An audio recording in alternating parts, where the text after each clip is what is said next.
Hello, BC fans. I'm Jayme Parker here at the 12th annual tradition at the Boston Garden with one of the honorees, who is obviously a huge legend for Boston College, Doug Flutie. What does this honor mean to you, Doug? It's very special. I mean, it's kind of an acknowledgement of your entire career.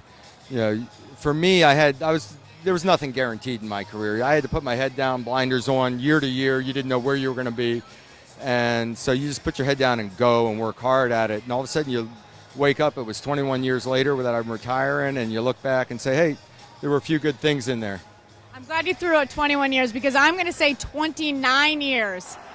Can you believe that? I know, it's been 29 years. But can I just say, like, that play, that game is still so strong and lives on so long. I mean, could you have ever imagined that day that it was going to live this long and take you this far? When the moment happened, it was just an exciting way to win a game at the end of a game. One of those moments that the guys on the team just couldn't take the smile off your face, whether it was on the field or in the locker room. But it wasn't until we landed at Logan coming home that we realized this is a little bigger than we thought. There's like 10,000 people at the airport, cruisers. Gerard and I had to be escorted out into a cruiser and go on our own as the team went to the bus.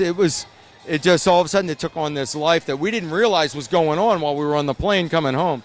So, you'd love to be remembered for all that you achieved, and that's never going to happen. But at least we have that one moment in time that people remember. Well, listen, we all know that you accomplished much more than that, the Heisman Trophy and all the other awards that you got. 1984, very good year for you. Good year. Really good year. 84 was good. And then 85 wasn't bad because Laura and I got married the next year. I So was going to say having your children. We'll have that 1 year Outside period. of That's it. family. Yeah. That was probably That the best was year of your life. it really was a lot of fun, and it was the thing that made it so great back then was it was so unexpected from everyone else and from ourselves.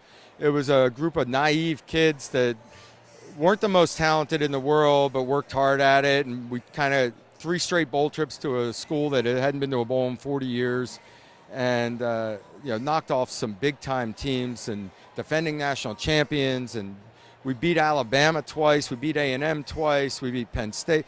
So it was a special time for us. It sounds like you never get tired of telling that story. I mean, you still have a great smile on your face, bringing back all those memories. You just keep it all in the bank and keep telling. How many times have you told that? I don't know. But you need a trigger point. It's amazing. I don't even think about some things, and then all of a sudden someone hits that trigger point, it brings something up, and it just all of a sudden 10 memories pop up about it, and you get going. And that's the way that whole year was. Somebody brings up a specific thing about a game, I'll just go. I'll go from that play forward and start around. Yeah, but he really should have broke it off at 10. Instead, he took it too deep, but he caught it anyway, and whatever. One of the other honorees tonight, another sports legend in Boston, but he still plays for the Patriots. Vince Wilfork is here tonight as well. Of course, you played for the Patriots when he was playing for the Patriots. Did you guys ever have a conversation? Of course, he went to the University of Miami. Like, how fun is that? Did he ever get in your face? I mean, that story is so big. We never talked about it. I mean, we spent a year together, and we never really talked about it.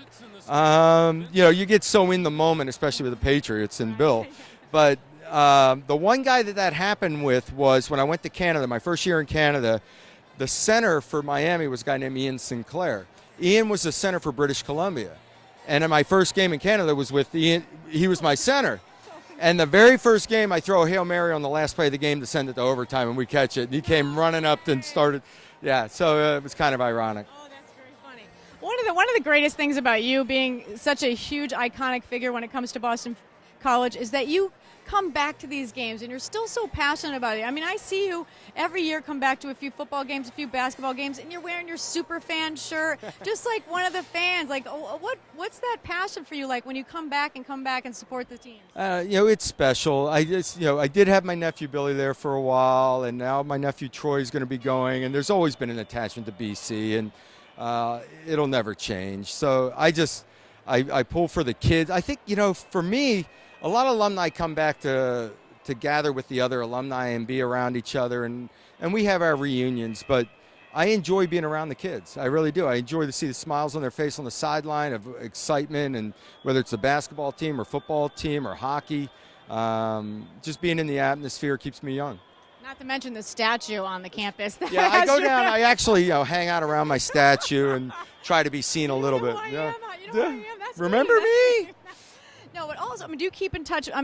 Since you're there every year, do you watch all the teams? I mean, there's been some good teams. The Matt Ryan years are pretty good. I mean, since you left. Since I left, Glenn Foley had a good run. Matt Ryan, as far as quarterbacks, the Hasselbecks, it just right now, I think Chase Reddick is a darn good quarterback, very talented kid, and we're getting a good mind shift. I think the team's getting stronger and a real toughness to him. So I feel bad for him that he's had to go through so many coordinators and all that, because he could have had a good run. Okay, and finally, one thing that sometimes people might not know, that you're part of a band, an incredible drummer.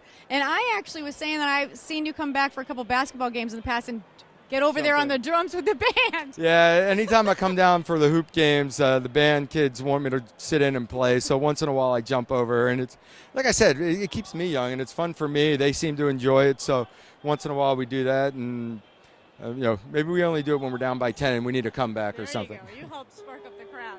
But anyways, you still are young, and your story still lives on, and it's probably going to live forever. Maybe outlive all of us. Yeah, let's hope so. All right. Well, thanks for joining us. Right back to you, BC fans.